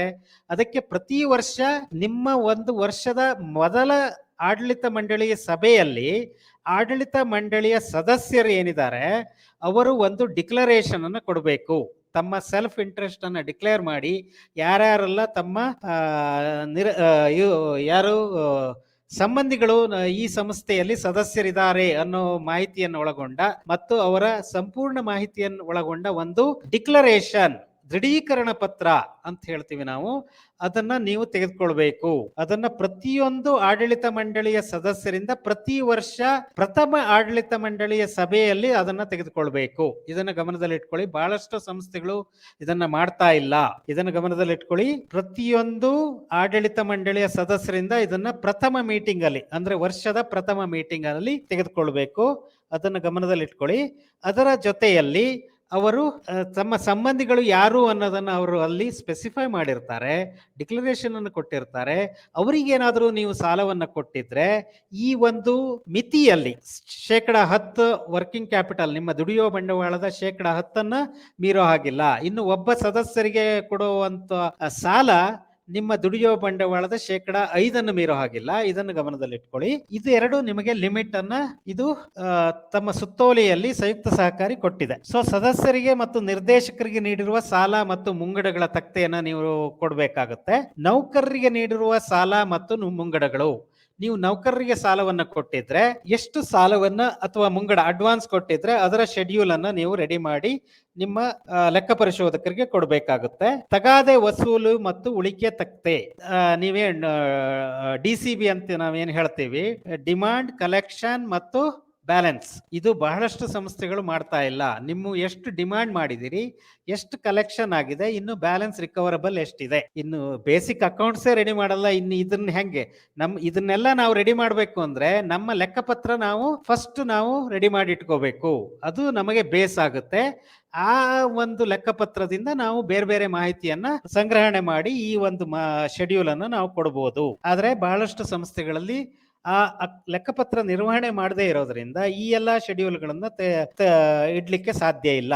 ಸುಸ್ತಿದಾರ ಸದಸ್ಯರ ಪಟ್ಟಿ, ನಿಮ್ಮ ಏನು ಸದಸ್ಯರಿದ್ದಾರೆ, ಎಷ್ಟು ಜನ ಸುಸ್ತಿದಾರರಾಗಿದ್ದಾರೆ ಅವರ ಒಂದು ಪಟ್ಟಿಯನ್ನ ನೀವು ಮಾಡಿಡಬೇಕು. ಅದರ ಜೊತೆಯಲ್ಲಿ ಮತದಾನದ ಹಕ್ಕುಳ್ಳ ಸದಸ್ಯರ ಪಟ್ಟಿ, ನಾನು ಅವಾಗಲೇ ಹೇಳಿದೆ, ಮತದಾನದ ಅಂದ್ರೆ ವೋಟ್ ರೈಟ್ ಟು ವೋಟ್, ಯಾರ್ಯಾರೆಲ್ಲ ಮತದಾನ ಮಾಡ್ಲಿಕ್ಕೆ ಸಾಧ್ಯ ಇದೆ, ಅರ್ಹ ಮತದಾರರು ಅಂತ ನಾವೇನ್ ಹೇಳ್ತೀವಿ, ಎಲಿಜಿಬಲ್ ಮೆಂಬರ್ಸ್, ಅವರ ಒಂದು ಪಟ್ಟಿಯನ್ನ ನೀವು ರೆಡಿ ಮಾಡಬೇಕು.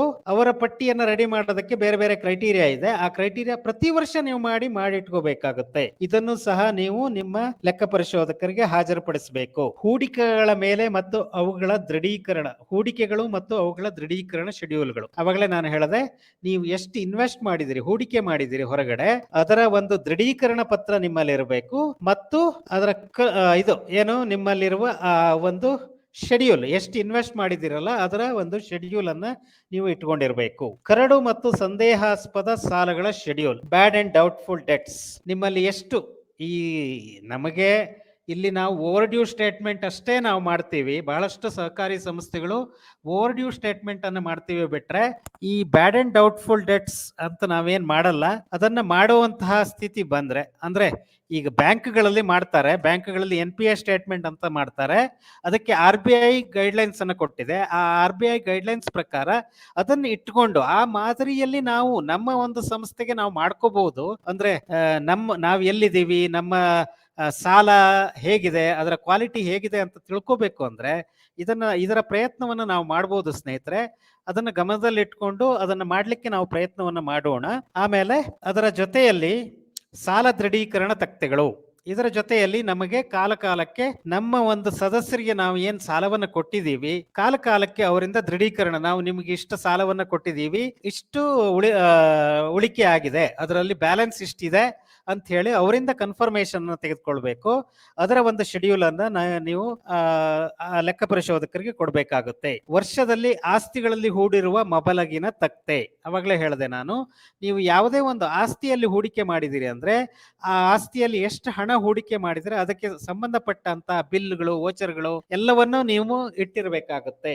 ಅದನ್ನು ಗಮನದಲ್ಲಿ ಇಟ್ಕೊಳ್ಳಿ. 3 ಅಥವಾ ಹೆಚ್ಚು ಆಡಳಿತ ಮಂಡಳಿಯ ಸಭೆಗಳಿಗೆ ಗೈರು ಹಾಜರಾದ ನಿರ್ದೇಶಕರುಗಳ ಶೆಡ್ಯೂಲ್. ನಿಮ್ಮ ನಿರ್ದೇಶಕರುಗಳಲ್ಲಿ ಯಾರ್ಯಾರು 3 ಮತ್ತು ಅದಕ್ಕಿಂತ ಹೆಚ್ಚಿನ ಸಭೆಗಳಿಗೆ ಅಂದ್ರೆ ಕಂಟಿನ್ಯೂಸ್ ಗೈರು ಹಾಜರಿ ಇರಬೇಕು. ಗೈರು ಹಾಜರಿ ಇಲ್ಲಿ ಅವರು ಮಾಹಿತಿಯನ್ನ ನೀಡಿ ಅಬ್ಸೆಂಟ್ ಆದ್ರೆ ಏನು ತೊಂದರೆ ಇಲ್ಲ. ಗೈರು ಹಾಜರಾದ್ರೆ, ಮಾಹಿತಿಯನ್ನ ನೀಡದೆ ಹಾಜರಾಗಿಲ್ಲ ಅಂದ್ರೆ ಅಂತಹವರ ಸದಸ್ಯರ ಇದು ಆಡಳಿತ ಮಂಡಳಿ ಸದಸ್ಯರ ಪಟ್ಟಿಯನ್ನ ನೀವು ಮಾಡಬೇಕಾಗುತ್ತೆ. ಅದನ್ನು ನೀವು ಲೆಕ್ಕ ಪರಿಶೋಧಕರಿಗೆ ಹಾಜರುಪಡಿಸಬೇಕು. 3 ಅಥವಾ ಹೆಚ್ಚು ಸಾಮಾನ್ಯ ಸಭೆಗಳಿಗೆ ಗೈರು ಹಾಜರಾದ ಸದಸ್ಯರ ಶೆಡ್ಯೂಲ್. ಅದೇ ತರ 3 ಅಥವಾ ಅದಕ್ಕಿಂತ ಹೆಚ್ಚು ಕಂಟಿನ್ಯೂಸ್ ಆಗಿ ಅಬ್ಸೆಂಟ್ ಆದ್ರೆ, ಗೈರು ಹಾಜರ್, ಯಾವುದೇ ಮಾಹಿತಿಯನ್ನ ನೀಡದೆ ಅವರು ಗೈರು ಹಾಜರಾಗಿದ್ರೆ ಅಂತಹ ಸದಸ್ಯರ ಪಟ್ಟಿಯನ್ನು ಒಳಗೊಂಡ ಒಂದು ಶೆಡ್ಯೂಲ್ ಅನ್ನು ನೀವು ಮಾಡಬೇಕಾಗುತ್ತೆ. ಅದರ ಜೊತೆಯಲ್ಲಿ ಉಪವಿಧಿಗಳಲ್ಲಿ ಉಕ್ತವಾಗಿರುವ ಸದಸ್ಯರ ಹೊಣೆಗಾರಿಕೆಗಳನ್ನು ಪಾಲಿಸದ ಬಗ್ಗೆ ಸದಸ್ಯರ ಶೆಡ್ಯೂಲ್.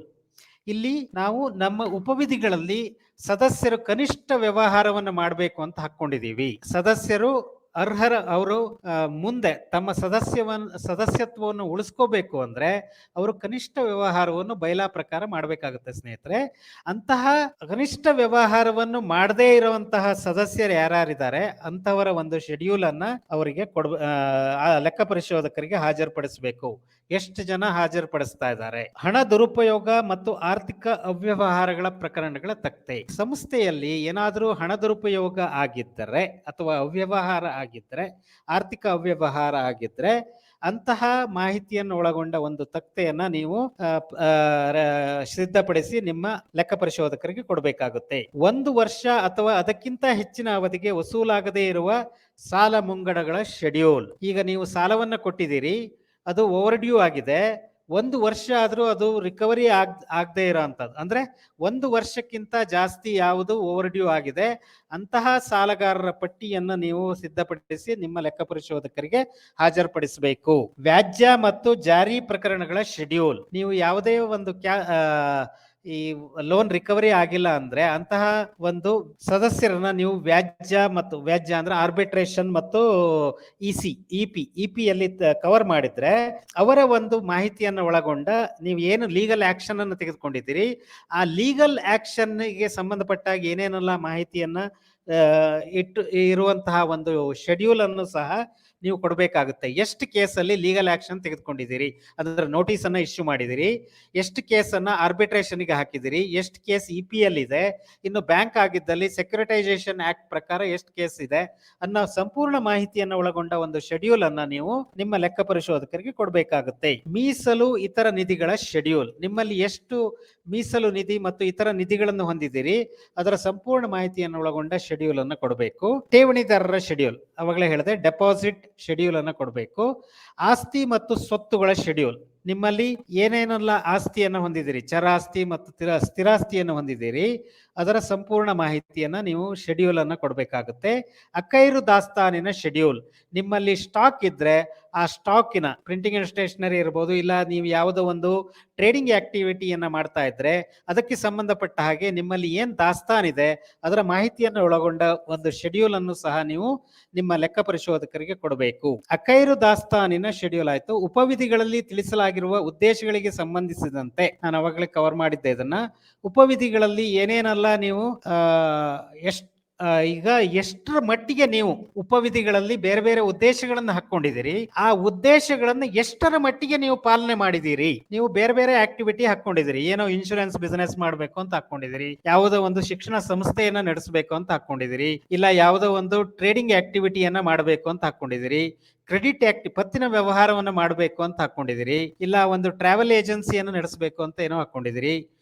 ಈ ತರ ಏನು ನಿಮ್ಮ ಉದ್ದೇಶಗಳನ್ನು ಬೇರೆ ಬೇರೆ ಉದ್ದೇಶಗಳನ್ನು ಹಾಕೊಂಡಿದ್ದೀರಿ. ನಿಮ್ದು ಮಲ್ಟಿಪರ್ಪಸ್ ಅಥವಾ ಸಾಮಾನ್ಯ ಒಂದು ಸಹಕಾರಿ ಸಂಸ್ಥೆ, ಪತ್ತಿನ ಸಹಕಾರಿ ಅಲ್ಲ, ಇನ್ನು ಇ ಸ್ಟಾಂಪಿಂಗ್ ಮಾಡ್ಬೇಕು ಅಂತಿದ್ರಿ, ಇನ್ಶೂರೆನ್ಸ್ ಬಿಸ್ನೆಸ್ ಮಾಡ್ಬೇಕು ಅಂತಿದ್ರಿ, ಈ ತರ ಆಕ್ಟಿವಿಟಿಯನ್ನ ನೀವು ಹಾಕೊಂಡಾಗ ಆ ಆಕ್ಟಿವಿಟಿಯನ್ನ ಎಷ್ಟರ ಮಟ್ಟಿಗೆ ಮಾಡಿದಿರಿ, ನಿಮ್ಮ ಬೈಲಾದಲ್ಲಿ ಹೇಳ್ಕೊಂಡಂತೆ ಎಷ್ಟರ ಪ್ರಮಾಣದಲ್ಲಿ ನೀವು ಮಾಡಿದಿರಿ ಅನ್ನೋ ಮಾಹಿತಿಯನ್ನ ನೀವು ಒಳಗೊಂಡ ಒಂದು ಶೆಡ್ಯೂಲ್ ಅನ್ನು ಸಹ ನೀವು ಕೊಡಬೇಕಾಗುತ್ತೆ.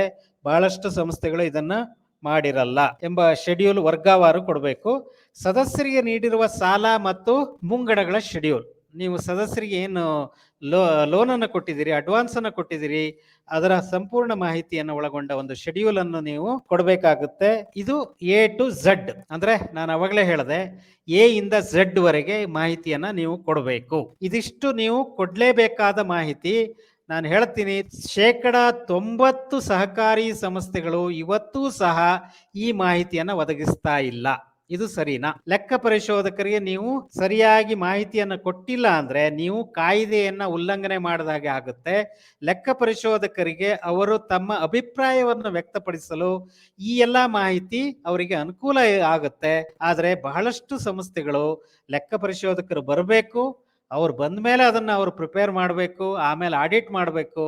ನಮ್ಮಲ್ಲಿ ಒಂದು ಜೋಕಿಗೆ ಹೇಳ್ತೀನಿ ಸ್ನೇಹಿತರೆ, ಬಹಳ ಸೀರಿಯಸ್ ಇತ್ತು ಇಷ್ಟೊತ್ತು. ದೊಡ್ಡ ದೊಡ್ಡ ಕಾರ್ಪೊರೇಟ್ ಅಂದ್ರೆ ಕಂಪನಿಗಳ ಆಡಿಟ್ ಅನ್ನ ದೊಡ್ಡ ದೊಡ್ಡ CA ಫರ್ಮ್ಗಳು, ಬಿಗ್ 4 ಅಂತ ನಾವೇನ್ ಹೇಳ್ತೀವಿ, ಅವರು ಲೆಕ್ಕ ಪರಿಶೋಧನೆಯನ್ನ ಮಾಡ್ತಾರೆ. ಆ ಲೆಕ್ಕ ಪರಿಶೋಧನೆಯನ್ನ ಮಾಡುವಾಗ ಅವರ ಒಂದು ಇಂಟರ್ನಲ್ ಕಂಟ್ರೋಲ್, ಇಂಟರ್ನಲ್ ಆಡಿಟ್ ಬಗ್ಗೆ ಒಂದು ಕಾಮೆಂಟ್ ಅನ್ನ ಅವರು ತಮ್ಮ ವರದಿಯಲ್ಲೇ ಹಾಕ್ಬೇಕಾಗುತ್ತೆ, ಅವರ ರಿಪೋರ್ಟ್ ಅಲ್ಲಿ. ಬಹಳಷ್ಟು ಸಂಸ್ಥೆಗಳು ಏನ್ ಮಾಡ್ತಾರೆ ಅಂದ್ರೆ, ಆ ಒಂದು ಆಂತರಿಕ ಲೆಕ್ಕ ಪರಿಶೋಧನೆ ಏನು ಇದೆ ಅದು ಕಂಪನಿಯ ಒಂದು ವ್ಯವಹಾರಕ್ಕೆ ಸೂಕ್ತವಾಗಿಲ್ಲ ಅಂತ ಹೇಳಿ ಒಂದು ಮಾಹಿತಿಯನ್ನ ಕೊಟ್ಟು ತಮ್ಮ ವರದಿಯನ್ನು ಬಹಳಷ್ಟು ಸಂಸ್ಥೆಗಳು, ಅಂದ್ರೆ ದೊಡ್ಡ ದೊಡ್ಡ ಲೆಕ್ಕ ಪರಿಶೋಧನಾ ಸಂಸ್ಥೆಗಳು ಕೊಡ್ತಾ ಬಂದ್ವು. ಅದಕ್ಕೆ ಈ ಕಾರ್ಪೊರೇಟ್ ಅಂದ್ರೆ ಈ ಕಂಪನಿಗಳು ಏನ್ ಮಾಡಿದ್ರು ಅಂದ್ರೆ, ಇದನ್ನ ಈ ಒಂದು ಕಾಮೆಂಟ್ ಅನ್ನ ಅವ್ರು ತೆಗೆದು ಹಾಕ್ಬೇಕಲ್ಲ, ಅದಕ್ಕೆ ಏನ್ ಮಾಡಿದ್ರು ಅಂದ್ರೆ ಅವರಿಗೆ ಒಂದು ಆಫರ್ ಅನ್ನ ಕೊಟ್ಬಿಟ್ಟು, ನೀವೇ ನಿಮ್ಮ ಒಂದು ಸಿಸ್ಟರ್ ಕನ್ಸರ್ನ್ ಇಂದ ಹೇಳಿ ಆಂತರಿಕ ಲೆಕ್ಕ ಪರಿಶೋಧನೆ ಮಾಡ್ಕೊಳ್ಳಿ, ನಾವು ಅವರಿಗೆ ಅಪಾಯಿಂಟ್ಮೆಂಟ್ ಲೆಟರ್ ಅನ್ನ ಕೊಡ್ತೀವಿ ಅಂತ ಹೇಳಿ ಬಹಳಷ್ಟು ಸಂಸ್ಥೆಗಳು ಈ ಒಂದು ರೂಟ್ ಅನ್ನ ಹುಡ್ಕೊಂಡು, ಅದರ ನಂತರ ಈ ಒಂದು ಕಮೆಂಟ್ ಏನ್ ಬರ್ತಾ ಇತ್ತು, internal audit is not commensurate with the size of the business, ಅಂದ್ರೆ ಈ ಸಂಸ್ಥೆಯ ವ್ಯವಹಾರಕ್ಕೆ ತಕ್ಕ ಹಾಗೆ ಅವರ ಒಂದು ಆಂತರಿಕ ಲೆಕ್ಕ ಪರಿಶೋಧನೆ ಇಲ್ಲ ಅಂತ ಏನು ಕಾಮೆಂಟ್ ಅನ್ನ ಮಾಡ್ತಿದ್ರು, ಅದನ್ನ ಅವಾಯ್ಡ್ ಮಾಡೋದಕ್ಕಾಗಿ ಈ ಒಂದು ಮಾರ್ಗವನ್ನ ಇವು ಕಂಪನಿಗಳು ಕಂಡುಕೊಂಡು. ಅದಕ್ಕೆ ಬಹಳಷ್ಟು ಸಂಸ್ಥೆಗಳು ಏನ್ ಮಾಡ್ತಾರೆ, ನಮಗೆ ಲೆಕ್ಕ ಪರಿಶೋಧಕರಿಂದ ಯಾವುದೇ ಒಂದು ನ್ಯೂನ್ಯತೆಗಳ ಬಗ್ಗೆ ಪಟ್ಟಿ ಬರಬಾರದು, ಹಾಗಾಗಿ ನೀವು ಏನ್ ಮಾಡ್ಬೇಕು, ಈ ಆರ್ಥಿಕ ತಕ್ತೆಗಳನ್ನ ನೀವೇ ತಯಾರು ಮಾಡ್ಬಿಡಿ, ಆಮೇಲೆ ಹೇಳ್ಬೋದಲ್ಲ ಇದನ್ನ ನೀವೇ ಮಾಡಿದಿರಲ್ಲ ಸರ್, ಹಾಗಾಗಿ ಯಾವ್ದು ಕಮೆಂಟ್ ಹಾಕ್ಬೇಡಿ ಅಂತ. ಸೊ ಹಾಗಾಗಿ ದಯವಿಟ್ಟು ಅರ್ಥ ಮಾಡ್ಕೊಳ್ಳಿ, ಇಲ್ಲಿ ನನ್ನ ಒಂದು ಇಂಡಿಪೆಂಡೆನ್ಸ್ಗೆ ಯಾವುದೇ ಒಂದು ಧಕ್ಕೆ ಬರಬಾರದು. ಆಸ್ ಎ ಲೆಕ್ಕ ಪರಿಶೋಧಕ ನಾನು ನನ್ನ ಒಂದು ಅಭಿಪ್ರಾಯವನ್ನು ಮುಕ್ತವಾಗಿ ನಾನು ಹೇಳ್ಕೋಬೇಕು, ಯಾವುದೇ ಒಂದು ದಯಾ ದಾಕ್ಷಿಣ್ಯ ಇಲ್ಲದೆ ನಾನು ನನ್ನ ಒಂದು ಅಭಿಪ್ರಾಯವನ್ನ ನಾನು ಹೇಳ್ಕೋಬೇಕು ಅಂದ್ರೆ then I have to do my job properly. ನನ್ನ ಒಂದು ಜಾಬ್ ಅನ್ನ ನಾನು ಪ್ರಾಪರ್ ಆಗಿ ಮಾಡ್ಬೇಕು ಅಂದ್ರೆ ಈ ಆರ್ಥಿಕ ತಕ್ತೆಯನ್ನ ನಾನು ಸಿದ್ಧಪಡಿಸಬಾರದು, ಅದನ್ನ ಆಡಳಿತ ಮಂಡಳಿ ಸಿದ್ಧಪಡಿಸಬೇಕು. ನಾನು ಅದನ್ನ ನೋಡಿ ಅದರಲ್ಲಿ ಏನಾದರೂ ಲೋಪದೋಷ ಇದ್ರೆ ಅವಾಗ ನನ್ನ ಒಂದು ಅಭಿಪ್ರಾಯವನ್ನ ತಿಳಿಸೋದಕ್ಕೆ ಸಾಧ್ಯ ಆಗುತ್ತೆ. ಹಾಗಾಗಿ ಸ್ನೇಹಿತರೆ ಗಮನದಲ್ಲಿಟ್ಕೊಳ್ಳಿ, ಬಹಳ ಸೀರಿಯಸ್ ಸಬ್ಜೆಕ್ಟ್ ಇದು. ನಾನು ಎಲಾಬ್ರೇಟ್ ಆಗಿ ಹೇಳಲಿಕ್ಕೆ ಹೋಗಿಲ್ಲ, ಯಾಕೆಂದ್ರೆ ಇಲ್ಲಿ ಸಮಯದ ಅಭಾವ. 1.5 ತಾಸಿನಲ್ಲಿ ನಾನು ಎಲ್ಲದನ್ನು ಕವರ್ ಮಾಡ್ಲಿಕ್ಕೆ ಆಗಲ್ಲ.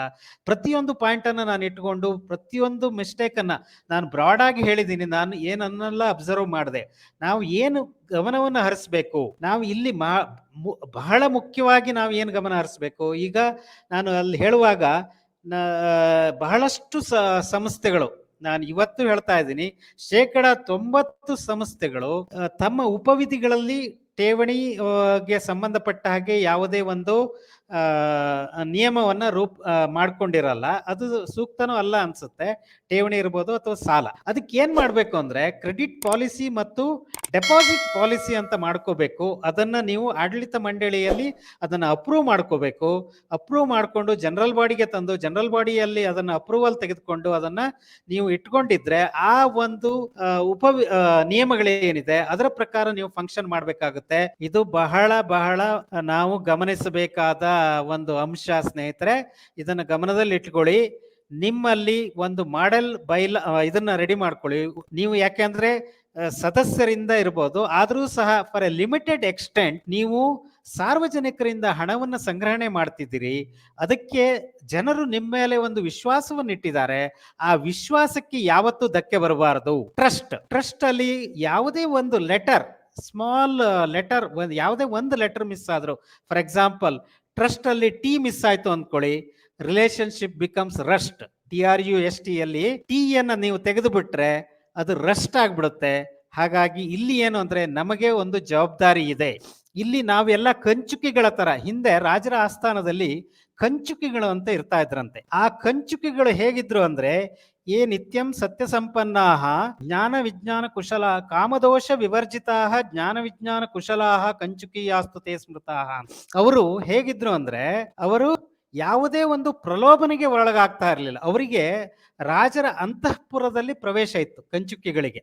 ಅದೇ ತರ ಒಂದು ಸಹಕಾರಿ ಸಂಸ್ಥೆಯಲ್ಲಿ ಅವರು CEO ಇರ್ಬೋದು, ಅಧ್ಯಕ್ಷರಿರ್ಬೋದು, ಆಡಳಿತ ಮಂಡಳಿ ಇರ್ಬೋದು, ಆ ಕಂಚುಕಿಗಳ ಒಂದು ಏನು ರೋಲ್ ಇದೆ ಅದನ್ನ ಅವರು ಮಾಡಿದಾಗ ಆ ಸಂಸ್ಥೆಯ ಮೇಲೆ ಜನರ ವಿಶ್ವಾಸ ಜಾಸ್ತಿ ಆಗುತ್ತೆ, ಅವರ ಒಂದು ವ್ಯವಹಾರ ಜಾಸ್ತಿ ಆಗುತ್ತೆ. ಸೊ ಹಾಗಾಗಿ ಅದನ್ನೆಲ್ಲ ನಾವು ಗಮನದಲ್ಲಿ ಇಟ್ಕೊಳ್ಳೋಣ. ನಮ್ಮ ಸಂಸ್ಥೆಯ ವ್ಯವಹಾರವನ್ನು ನಾವು ಪಾರದರ್ಶಕತೆಯಿಂದ ನಡೆಸಬೇಕು ಅಂತಿದ್ದಾಗ ಅದಕ್ಕೆ ಸಂಬಂಧಪಟ್ಟ ಸಂಪೂರ್ಣ ಮಾಹಿತಿಯನ್ನು ಒಳಗೊಂಡ ಲೆಕ್ಕಪತ್ರ, ದಾಖಲೆಗಳನ್ನ ನಾವು ನಿರ್ವಹಣೆ ಮಾಡಲೇಬೇಕು ಸ್ನೇಹಿತರೆ. ಅದನ್ನ ನಾವು ಗಮನದಲ್ಲಿಟ್ಕೊಳ್ಳೋಣ. ಗಮನದಲ್ಲಿಟ್ಟುಕೊಂಡು ನಮ್ಮ ಸಂಸ್ಥೆಗೆ ನಾವು ಏನು ವ್ಯಾಲ್ಯೂ ಅಡಿಷನ್ ಮಾಡಬಹುದು ಅನ್ನೋದನ್ನ ನಾವು ಈಗ ಬಹಳಷ್ಟು ಸಂದರ್ಭದಲ್ಲಿ ಏನಾಗುತ್ತೆ, CEO ಡಾಮಿನೇಷನ್ ಇರುತ್ತೆ, ಇಲ್ಲ ಅಧ್ಯಕ್ಷರ ಡಾಮಿನೇಷನ್ ಇರುತ್ತೆ. ಅಧ್ಯಕ್ಷರ ಡಾಮಿನೇಷನ್ ಇದ್ದಲ್ಲಿ CEOಗಳಿಗೆ ಅಥವಾ ಸಿಬ್ಬಂದಿಗಳಿಗೆ ಯಾವುದೇ ಅಧಿಕಾರವನ್ನ ಅವರು ಡೆಲಿಗೇಟ್ ಮಾಡಿರಲ್ಲ. ಅಂತಹ ಸಂದರ್ಭದಲ್ಲಿ ಅವರು ಒಂದು ಕ್ಲರಿಕಲ್ ಜಾಬ್ ಅನ್ನ ಮಾತ್ರ ಮಾಡ್ತಾರೆ. ಒಂದು ಸಂಸ್ಥೆಯಲ್ಲಿ ಈ ಒಂದು ಕೆಲಸವನ್ನ ನಾವು ಡೆಲಿಗೇಟ್ ಮಾಡಿದಾಗ ಅದಕ್ಕೆ ಬೇಕಾದ ಬೇರೆ ಬೇರೆ ಕಮಿಟಿಗಳನ್ನ ಮಾಡಿಕೊಂಡು ಅದನ್ನ ಡೆಲಿಗೇಟ್ ಮಾಡಿದಾಗ ನಾವು ಅದನ್ನ ಬಹಳ ನೈಪುಣ್ಯತೆಯಿಂದ ನಾವು ಕೆಲಸವನ್ನ ಮಾಡಬಹುದು. ಒಂದು ಸಿಸ್ಟಮೆಟಿಕ್ ವೇನಲ್ಲಿ ನಾವು ಕೆಲಸವನ್ನ ಮಾಡಬಹುದು. ಆದ್ರೆ ಬಹಳಷ್ಟು ಸಂಸ್ಥೆಗಳು ಅದನ್ನು ಮಾಡ್ತಾ ಇಲ್ಲ. ಇನ್ನು ಕೆಲವು ಬಹಳಷ್ಟು ಸಂದರ್ಭದಲ್ಲಿ ಏನಾಗುತ್ತೆ, ಬೋರ್ಡು ಸುಮ್ಮನೆ ನಾಮಕಾವಸ್ಥೆಗಿರುತ್ತೆ. ಅಲ್ಲಿಯ ಒಂದು ಕಾರ್ಯನಿರ್ವಾಹಕರು ಏನಿದ್ದಾರೆ ಅವ್ರ ಡಾಮಿನೇಷನ್ ಇರುತ್ತೆ. ಅಂತಹ ಸಂಸ್ಥೆಗಳು ಸಹ ಹಣ ದುರುಪಯೋಗ ಆಗ್ಲಿಕ್ಕೆ ಅವಕಾಶಗಳು ಜಾಸ್ತಿ ಇರುತ್ತೆ. ಇದಕ್ಕೆ ಅವಕಾಶವನ್ನ ಕೊಡಬೇಡಿ. ಒಂದು ಆ ಸಂಸ್ಥೆಯಲ್ಲಿ ಯಾರು ಇರ್ಲಿ ಇಲ್ಲದೆ ಇರ್ಲಿ, ಆ ಸಂಸ್ಥೆ ಮುಂದೆ ಹೋಗ್ಬೇಕು. ಸಂಸ್ಥೆ ಯಾವುದೇ ಒಂದು ವ್ಯಕ್ತಿಯ ಮೇಲೆ ಡಿಪೆಂಡ್ ಆಗಬಾರದು. ಆ ಸಂಸ್ಥೆಯಾಗಿ ಒಂದು ಸಿಸ್ಟಮ್ ಅನ್ನ ಡೆವಲಪ್ ಮಾಡಿಕೊಂಡು ಆ ಸಿಸ್ಟಮ್ ಪ್ರಕಾರ ಹೋಗೋಕೆ ಏನು ಕಾರ್ಯವನ್ನ ನಾವು ಮಾಡಬೇಕು ಅದನ್ನ ನಾವು ಮಾಡೋಣ. ಯಾವುದೇ ಒಂದು ವ್ಯಕ್ತಿಯ ಮೇಲೆ ನಾವು ಡಿಪೆಂಡ್ ಆಗೋದು ಬೇಡ. ಆ ವ್ಯಕ್ತಿ ಒಂದೊಮ್ಮೆ ಇಲ್ಲ ಅಂದ್ರೆ ಆ ಸಂಸ್ಥೆ ಬಹಳ ಕಷ್ಟಕ್ಕೆ ಸಿಲುಕುವ ಸ್ಥಿತಿ ಉದ್ಭವ ಆಗ್ಬೋದು. ಅದಕ್ಕೆ ನಾವು ಅವಕಾಶ ಕೊಡದೇ ಇರೋಣ. ಮತ್ತೊಂದು ಏನು ಅಂದ್ರೆ ಸಾಧ್ಯವಾದಷ್ಟು ಮಾಹಿತಿಯನ್ನ ನಾವು ಕಾಲಕ್ಕೆ ಅದನ್ನ ನಾವು ಏನ್ ಮಾಡ್ಬೇಕು, ನಮ್ಮ ಅಭಿಪ್ರಾಯವನ್ನ ಹಂಚಿಕೊಂಡಾಗ ಅಲ್ಲಿ ನಾವು ಕಲ್ತ್ಕೊಳ್ಳೋದು ಜಾಸ್ತಿ ಇರುತ್ತೆ. ಯಾವತ್ತೂ ಅಷ್ಟೇ ನಾವು ನಮ್ಮನ್ನ ನಾವು ಕೂಪಮಂಡುಕ ಅಂತ ಅಂದ್ರೆ ಬಾವಿಯ ಕಪ್ಪೆ ತರ ಒಂದು ಸಂಸ್ಥೆಗಷ್ಟೇ ನಾವು ಸೀಮಿತ ಮಾಡಬಾರ್ದು. ಇಲ್ಲಿ ನಾನು ಒಂದು CEOಗಳಿಗೆ ಒಂದು ಕಿವಿ ಮಾತು ಹೇಳಬೇಕು ಅಂದ್ರೆ ಅವರು ಒಂದು ಫೋರಮ್ ಅನ್ನ ಮಾಡಿಕೊಂಡು ಎಲ್ಲಾ CEOಗಳು ಆ ಭಾಗದಲ್ಲಿ ಯಾವ್ಯಾವ ಕಾರ್ಯನಿರ್ವಾಹಕರಿದ್ದಾರೆ, ಬೇರೆ ಬೇರೆ ಸಂಸ್ಥೆಗಳು, ಅದು ದೊಡ್ಡ ಸಂಸ್ಥೆ ಇರ್ಬೋದು, ಚಿಕ್ಕ ಸಂಸ್ಥೆ ಇರ್ಬೋದು, ಅವರ ಒಂದು ಗ್ರೂಪ್ ಅನ್ನ ಮಾಡಿಕೊಂಡು ವಾರಕ್ಕೋ 15 ದಿವಸಕ್ಕೋ ತಿಂಗಳಿಗೋ ಒಂದ್ಸಲ ಬೇರೆ ಬೇರೆ ವಿಷಯವನ್ನ ಚರ್ಚೆ ಮಾಡಬೇಕು. ಚರ್ಚೆ ಮಾಡಿದಾಗ ಮಾತ್ರ ನಮಗೆ ತಿಳ್ಕೊಳ್ಳೋದಕ್ಕೆ ಸಾಧ್ಯ ಆಗುತ್ತೆ. ನಾವು ಯಾವತ್ತೂ ಕೂಪಮಂಡುಕ ಆಗ್ಬಾರ್ದು. ಆಮೇಲೆ ಪುಸ್ತಕದಲ್ಲಿರುವ ವಿದ್ಯೆ ಆಗ್ಬಾರ್ದು. ಪುಸ್ತಕಸ್ಥಾತು ಯಾ ವಿದ್ಯಾ ಪರಹಸ್ತಗತಂ ಧನಂ ಕಾರ್ಯಕಾಲೇ ಸಮುತ್ಪನ್ನೇ ನಸಾ ವಿದ್ಯಾ ನ ತದ್ದನಂ ಅಂತ. ಪುಸ್ತಕದಲ್ಲಿರುವ ವಿದ್ಯೆ, ಬೇರೆಯವರು ಕೊಟ್ಟ ಹಣ ಯಾವಾಗ ನಮಗೆ ಅದರ ಉಪಯೋಗ ಆಗ್ಬೇಕು ಆವಾಗ ಆ ಕಾಲದಲ್ಲಿ ಅದರ ಉಪಯೋಗ ನಾವು ಪಡೆದುಕೊಳ್ಳಿಕ್ಕೆ ಸಾಧ್ಯ ಇಲ್ಲ ಅಂದ್ರೆ ಆ ವಿದ್ಯೆ ಅಲ್ಲ ಅಂತೆ. ಬೇರೆಯವರಿಗೆ ಕೊಟ್ಟ ಹಣ ಅದು ವಾಪಸ್ ಬಂದಿಲ್ಲ ಅಂದ್ರೆ ಅದು ಹಣ ಅಲ್ಲಂತೆ. ಹಾಗಾಗಿ ನಾವು ಇಲ್ಲಿ ಗಮನ ಹರಿಸಬೇಕಾಗಿದ್ದು ಏನು ಅಂದ್ರೆ, ನಾವು ಫಸ್ಟ್ ತಿಳಿದುಕೊಳ್ಳೋಣ. ಇದು ಹೇಗೆ ಸಾಧ್ಯ? ತಿಳುವಳಿಕೆ. ಈಗ ಸವಾಲುಗಳು ನಾನು ಹೇಳಿದೆ, ಅದಕ್ಕೆ ಪರಿಹಾರ ಏನು ಹೇಳಬೇಕು ಅಂದ್ರೆ, ಪರಿಹಾರ ಹೇಗೆ ಸಾಧ್ಯ? ಇದನ್ನು ನಾವು ಡಿಸ್ಕಸ್ ಮಾಡಬೇಕು.